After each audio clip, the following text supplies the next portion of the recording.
So welcome to IIT Ganit. Today we are going to start our new chapter, that is polynomials.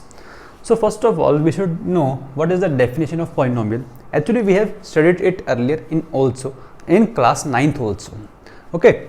So वहाँ पे हमने बात की थी polynomial की definition क्या होती है. So polynomial is basically an algebraic expression which is of the form this, where an, that is an minus 1 and a1 and a0 up to a1 a0, ये सब क्या हैं, कोफिशिएंट्स हैं. किसके? वेरिएबल्स के. ये क्या होनी चाहिए? रियल होनी चाहिए. एंड द एक्सपोनेंट्स और पावर्स किसकी? वेरिएबल की. वो क्या होनी चाहिए? नॉन नेगेटिव नंबर्स होनी चाहिए. अब नॉन नेगेटिव नंबर्स कौन से होते हैं? अगर आपको याद हो तो ये हम नंबर सिस्टम में भी कर चुके हैं. नॉन नेगेटिव मतलब जो नेगेटिव ना हो. तो स्टार्ट होते हैं 0, 1, 2 and so on. These are non negative numbers. इसकी पॉलिनोमियल की डिग्री क्या कहती है? Highest power. कौन? हाईएस्ट पावर जो वेरिएबल की होती है वो क्या होती है?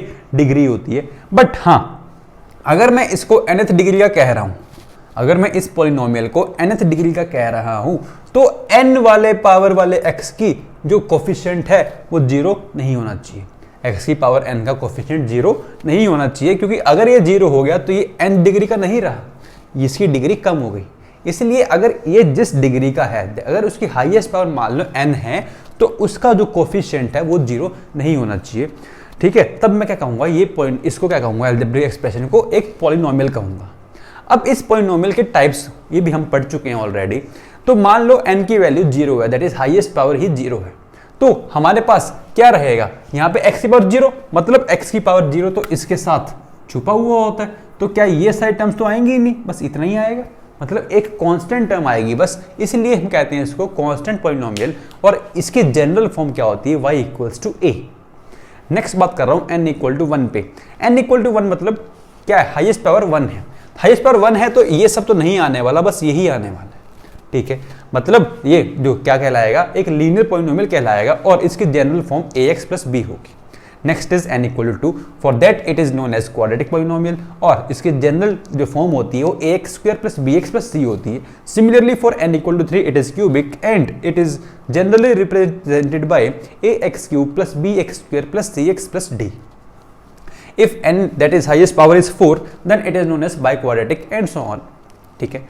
ये तो है हमारे टाइप्स ऑफ पॉलिनोमियल्स की बात. हमने टाइप्स ऑफ पॉलिनोमियल कुछ base on the basis of number of terms भी पढ़ी हुई हैं. सिंगल टर्म होती है तो मोनोमियल कहते हैं, 2 टर्म्स होती है बाइनोमियल कहते हैं, 3 टर्म्स होती है तो उसको ट्राइनोमियल कहते हैं and so on. This is also one of the types of polynomials. Classification of types of polynomials. Okay. Next topic that is our value of polynomial. ये भी हम ऑलरेडी 9th क्लास के अंदर किए हुए हैं कि px की वैल्यू किस पे? At x equal to a पे is denoted by p of k. ये होती है value of polynomial. For example मान लो एक पॉलिनोमियल है x क्यूब प्लस 2x. कोई आपसे कोई कहता है कि find the value at x equal to 1, तो क्या लिखोगे? p ऑफ 1 इक्वल्स टू जहां पे x था वहां पे क्या पुट कर दोगे? 1 पुट कर दोगे. तो p ऑफ 1 की वैल्यू क्या आ गई? 3 आ गई. तो this is how to find the value of any polynomial. Similarly अगर आपको याद हो तो हमने 9th क्लास में ये भी पढ़ा था कि जीरोस कैसे निकालते हैं. जीरोस निकालने के लिए क्या करते हैं? हम इस पॉलिनोमियल को इक्वेट कर देते हैं. किससे? 0 से इक्वेट कर देते हैं. तो जो x की वैल्यूज आती है वो क्या होती है? उसकी जीरोस या उसके रूट्स. वो वैल्यूज x की जो हमारे पॉलिनोमियल की वैल्यू को क्या कर दे? 0 कर दे. Those values are known as zeros और roots of the polynomial. Okay. So now we are going to start geometrical meaning of these polynomials. क्या? Geometrical meaning of these polynomials वो क्या होगा वो देखते हैं. मान लो मैं एक एग्जांपल लेता हूं. पहले हेडिंग लिख लेते हैं. तो हेडिंग क्या है? Geometrical meaning. सुनना ध्यान से. मैं बात कर रहा हूं, स्टार्टिंग कर रहा हूं लीनियर से. Linear polynomial. एक एग्जांपल ले लेता हूं. y equals to 2x plus 3. Example ले लिया. तो मैं इसको अब ज्योमेट्रिकली ड्रॉ करता हूं. पहले ज्योमेट्रिकली इसका फिगर क्या आएगा? अगर आपने ये सब पढ़ा होगा 9th क्लास में तो ये एक इक्वेशन है. ये इक्वेशन किसकी है? स्ट्रेट लाइन की इक्वेशन होती है। और हम किसी भी इक्वेशन का ग्राफ कैसे ड्रॉ करते हैं, कुछ वैल्यूज लेते हैं, एक टेबल बनाते हैं, यहाँ पे x लिखते हैं, यहाँ पे y लिखते हैं। x की वैल्यू मान लो मैंने 1 पुट की, तो y कितना आ गया, 2 1 जा 2 प्लस 3 दैट इज 5 आ गया। मान लो x की वैल्यू 2 ली, 2 2 जा 4 प्लस 3 7 आ गया, एंड सो ऑन। जैसी दो वैल्यूज आती हैं इसको मैं ज्वाइन कर लेता हूँ तो वो स्ट्रेट लाइन की इक्वेशन बन जाती है। तो x इक्वल टू 1 पे y की वैल्यू 5 है, x इक्वल टू 2 पे y की वैल्यू 7 है। जैसे इसको ज्वाइन करेंगे, जैसे इसको ज्वाइन करूंगा तो एक इक्वेशन निकल के लाइन निकल के आएगी ऐसी। ये अपनी x एक्सिस है, ये अपनी y एक्सिस है, तो ये है, ये इस इक्वेशन का ग्राफ है। ये जो इक्वेशन है ये हमारी x एक्सिस को कितनी बार कट कर रही है, एक ही बार कट कर रही है बस। और जो ये पॉइंट है ये क्या है, ये बेसिकली x एक्सिस के ऊपर y की वैल्यू कितनी होती है, 0 होती है। मतलब जो ये x की वैल्यू होगी ये इसको क्या कर रही है, 0 बना रही है। अगर 0 बना रही है तो ये इसका क्या होगा, रूट होगा। तो इस इक्वेशन के कितने रूट्स दिख रहे हैं, एक ही रूट दिख रहा है। क्यों, क्योंकि ये x एक्सिस को एक ही बार कट कर रहा है। मतलब ज्योमेट्रिकली जो अपना रूट है वो क्या होता है, वो ये होता है कि जहां मेरा कर्व x एक्सिस को कट करता है, x एक्सिस मतलब y की वैल्यू 0, वो वैल्यू क्या होती है, उसकी रूट होती है। तो बिल्कुल होगी, क्योंकि x की वैल्यू ये पुट करने पे y क्या आ रहा है, 0 आ रहा है। ठीक है, ये निकालते कैसे हैं, इसको क्या इक्वेट कर देंगे, 2x plus 3 equal to 0, 2x equals to -3, x equals to -3/2। So -3/2 is the root of this equation. Clear है, मतलब लीनियर के अंदर क्या होगा, एक ही रूट आएगा, लीनियर के अंदर एक ही रूट आएगा। ठीक है, नेक्स्ट चलते हैं हम क्वाड्रेटिक पे। Let us take one more example.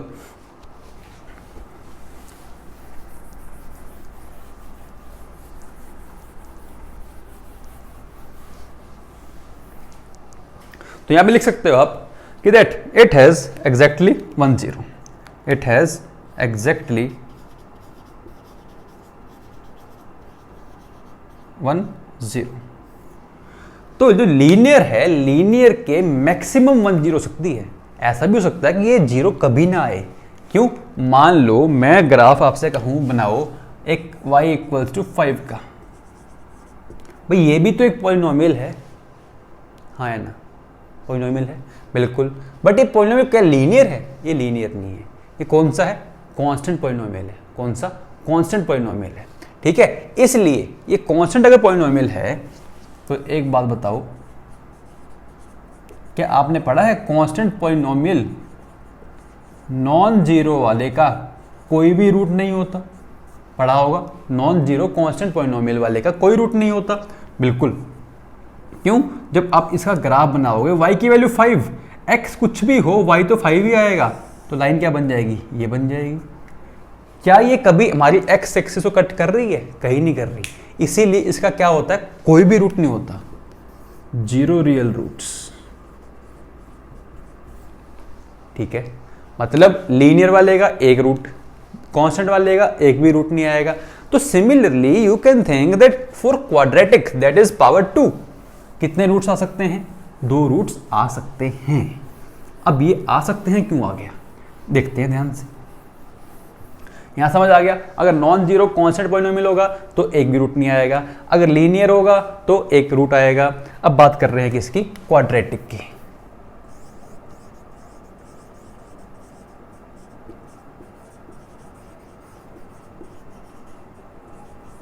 सुनना ध्यान से, मैं एक एग्जांपल ले रहा हूं फिर से। पहले let us take an example x² - 3x + 4।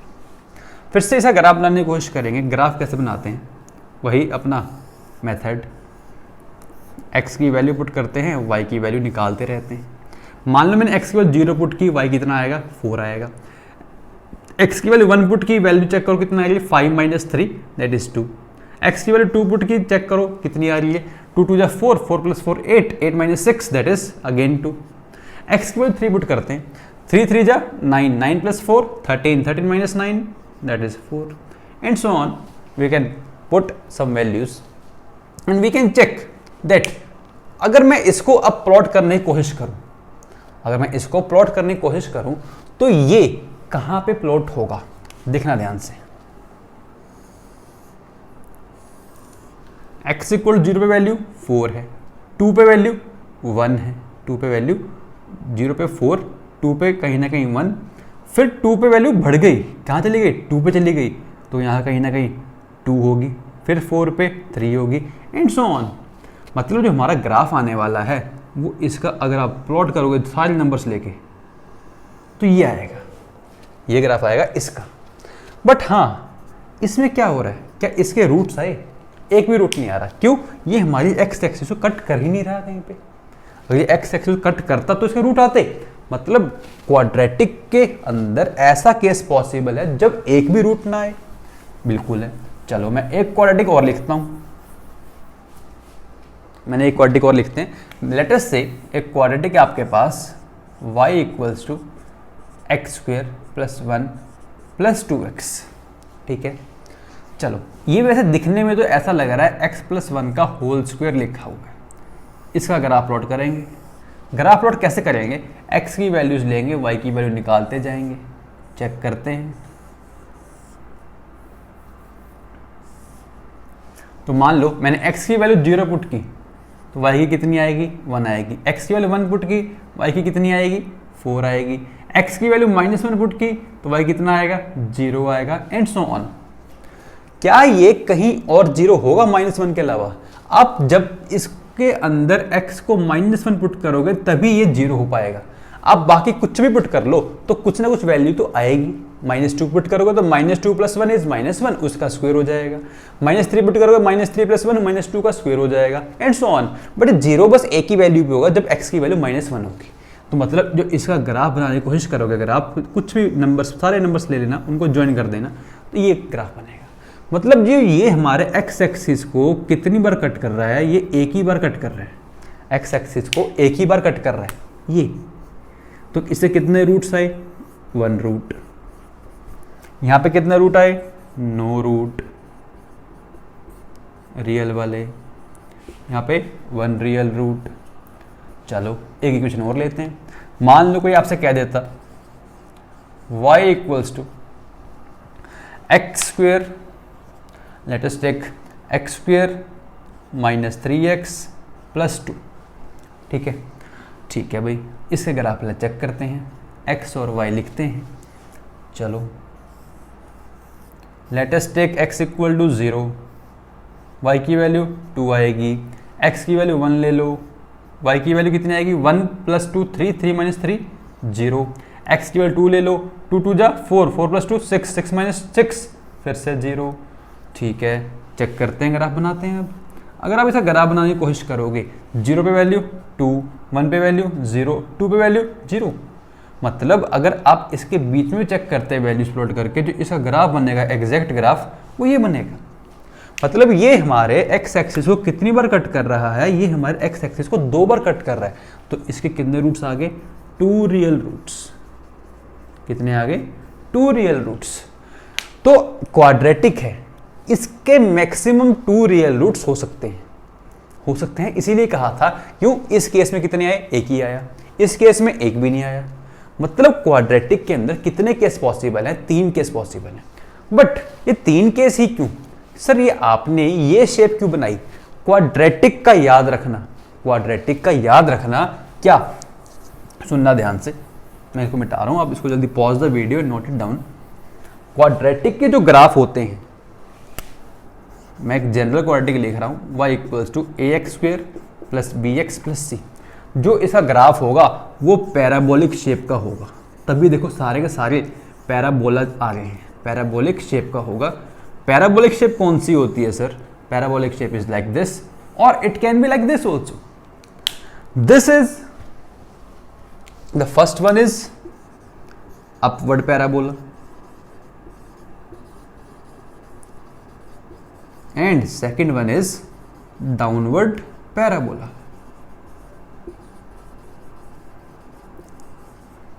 अब ये डिपेंड किस पे करेगा? ये डिपेंड करेगा इसके लीडिंग कोफिशिएंट पे। अगर तो a पॉजिटिव हुआ तब तो ये अपवर्ड वाला शेप लेगा, और अगर a नेगेटिव हुआ तो ये डाउनवर्ड वाला शेप लेगा। अब इसके अंदर भी तीन केस पॉसिबल हैं, इसके 3 केस हमने देख लिए, तो इसके भी कितने पॉसिबल होंगे? 3 केस पॉसिबल होंगे, बिल्कुल ठीक है। देखते हैं।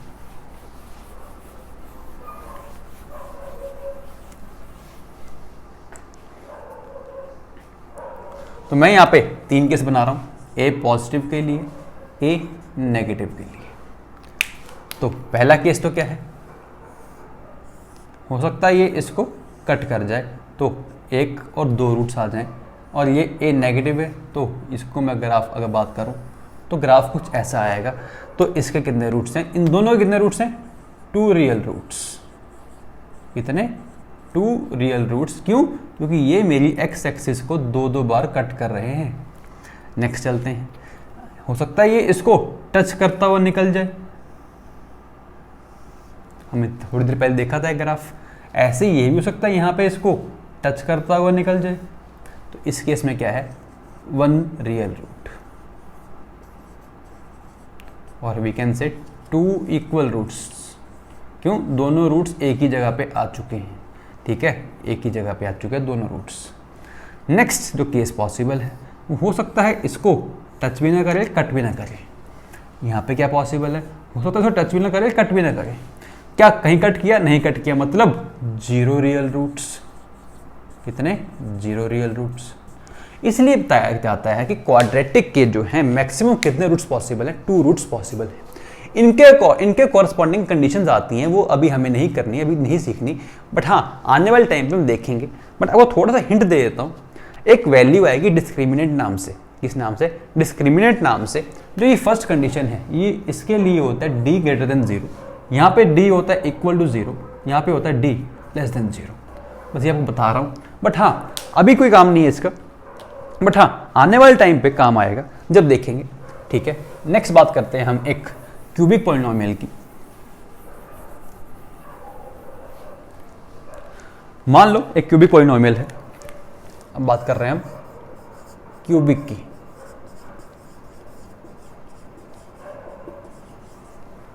सुनना ध्यान से, एक एग्जांपल ले रहा हूं, y equals to x cube minus 3x, ठीक है। वैसे क्यूबिक सुनते ही क्या दिमाग में आया होगा? x की पावर 3।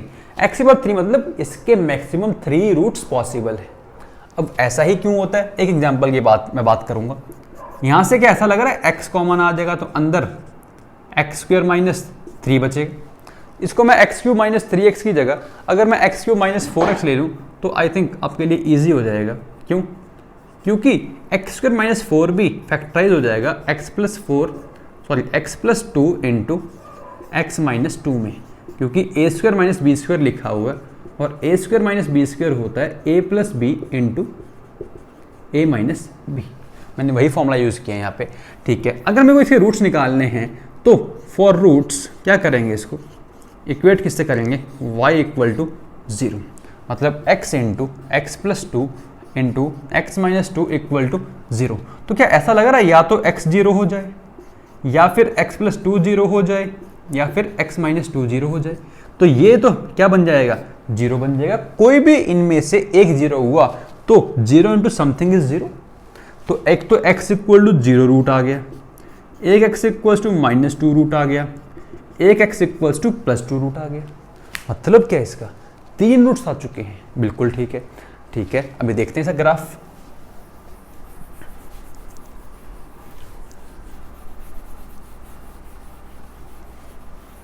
चलो ग्राफ की बात करते हैं। तो जैसे ग्राफ बनेगा, कहाँ पे 0 हो रहा है? 0 पे, तो एक रूट यहाँ पे आ गया। एक कहाँ पे 0 हो रहा है? माइनस 2 पे। एक कहाँ 0 हो रहा है? प्लस 2 पे। जो इसका ग्राफ बनेगा वो कुछ ऐसा बनने वाला है, कुछ ऐसे शेप लेगा। अब ये नीचे ही क्यों गया? सुनो ध्यान से। इधर जो है x की वैल्यू क्या है? माइनस में बढ़ रही है। अगर माइनस में बढ़ रही है तो ये वैल्यू माइनस में बढ़ती जा रही है माइनस में, तो कहाँ जाएगी? माइनस में बढ़ते हुए नीचे जाएगी। आगे जाते हुए x की वैल्यू क्या हो रही है? पॉजिटिव में बढ़ रही है। तो जैसे जैसे ये वैल्यू पॉजिटिव में बढ़ेगी तो ये भी तो पॉजिटिव में बढ़ेगी, क्योंकि पावर क्या है? क्यूब है। पॉजिटिव का क्यूब पॉजिटिव होता है, पर नेगेटिव का क्यूब नेगेटिव होता है, इसलिए वो कहाँ जा रहा है? ऊपर जा रहा है। तो इस केस में कितने आए? 3 रियल रूट्स। सिमिलरली ऐसा भी हो सकता है ये ग्राफ किसी और इक्वेशन के लिए ऐसा ना होकर ऐसा हो जाता, यहां से तो बिल्कुल टच करता और यहां चला जाता। ये केस भी पॉसिबल था, केस पॉसिबल। अगर ऐसा केस होता तो कितने रूट्स आते अपने पास, इस केस में कितने रूट्स आते, एक यहां पे एक यहां पे, तो कितने रूट्स आते, 2 रियल रूट्स। यहां बात कर रहा हूं किसकी, क्यूबिक की ही बात कर रहा हूं, क्यूबिक की।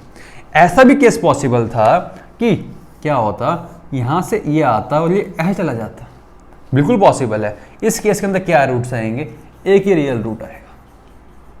कितने, एक ही रियल रूट आएगा। इसलिए कहते हैं कि क्यूबिक के मैक्सिमम कितने रूट्स होते हैं, 3 रूट्स होते हैं। क्यूबिक के मैक्सिमम 3 रियल रूट्स हो सकते हैं, वो उस केस में देख लिया हमने। ठीक है, तो हमें क्या समझ आया यहाँ, समझ क्या पे यहाँ पे समझ क्या आया, ये जो ज्योमेट्रिकल मीनिंग है किसी भी पॉलिनोमियल क्या हो, क्या होता है कि उसका एक ग्राफ बनता है, वो ग्राफ जितनी बार एक्स एक्सिस को कट करेगा वो क्या होंगे, उसके नंबर ऑफ जीरोज होंगे। This is the geometrical meaning of number of zeros of polynomial. जितनी बार एक्स एक्सिस को कट करेगा that is the number of zeros. मान लो कोई आपसे कह देता कि find number of zeros of following graphs, of following graphs. मान लो आपसे कोई ग्राफ दे दे, ग्राफ दे दिया आपको, ये ग्राफ दे दिया, तो देखो ध्यान से कितने जीरोज होंगे, कितने रूट्स होंगे, कितनी बार कट कर रहा है एक्स एक्सिस को, एक ही बार कट कर रहा है एक्स एक्सिस को, तो कितने आएंगे, एक ही आएगा। मान लो ये आपको ग्राफ दे दिया, कितनी बार कट कर रहा है एक्स एक्सिस को, चेक करना एक बार जल्दी से, क्या first, second, third, fourth, fifth, कितने रूट्स आ गए, 5 roots, and so on. You can check it. So how to find number of zeros from graph? You have to see the points where it cuts the x-axis. So the total number of points of where it cuts the x-axis is the total number of roots. Okay, so now you can complete your exercise first of polynomials very easily. In the next lecture we will discuss about the relationship between the coefficients and the roots. Okay, till then enjoy. Thank you.